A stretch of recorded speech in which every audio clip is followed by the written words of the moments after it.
It's important to strive to be better as a designer or animator, and the obvious way to do that is to improve our skills, but this can take time, and there's actually quicker ways that you can become better than 95% of other designers and animators, and in this video I'm going to show you how.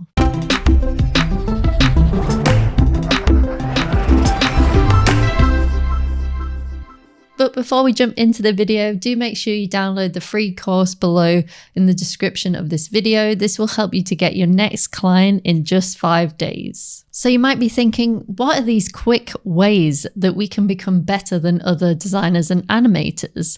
Well, I'm going to teach you how to be better at building relationships and building trust with your clients. Now, building relationships and trust with your clients is really, really important. It can be the difference between you being hired back again or you getting the job at all in the first place. Now, the first way that you can build better relationships and trust with your clients is to over-communicate with them.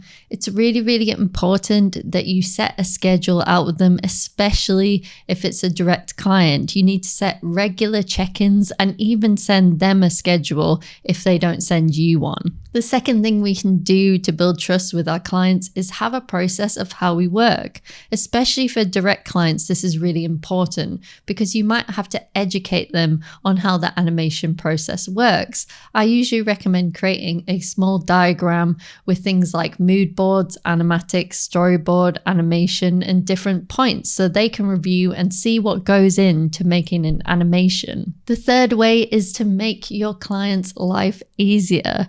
This is a really quick way to build trust with them. If they have an issue and you think that you might be able to help, even if it's kind of out of the scope of the current work that you're doing, for example, if they're looking for another designer or animator and you know someone who might be able to help, then you should help them and suggest that to them, because this will build a better relationship with them and be able to build trust quickly, which is really, really important. And they'll want to bring you back in because you are the person who solves problems for them. The fourth way to be better than 95% of other motion designers is to make sure that you're under promising and over delivering.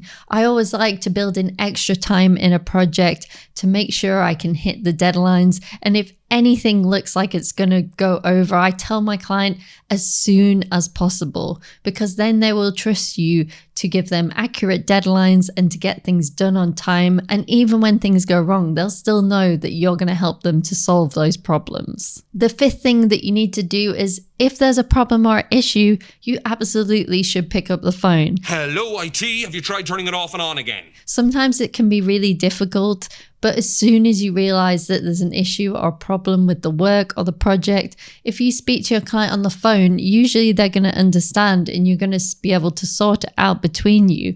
I would also come with solutions to the problem as well, so that you're helping them fix their problems even before they happen. So if, for example, you're going to go over the project deadline and you know this a few days in advance, let them know before it happens, because this is going to help them to trust you more in the future and know that you're a reliable animator or designer. The sixth way that you can be a better designer and animator is to manage your clients' expectations. So for example, if they want to do a project, but you know that it won't be able to fit in their budget, you should help them to reduce the scope of the project so that it does fit in their budget and timeline, and also you're getting paid for your time and the value that you're providing to them. When you're managing your clients' expectations, it's usually coming down to how much time a task will take or how long it takes to design something or animate something. So I recommend you watch this video next, where I talk about my top 10 websites and plugins for designers and animators.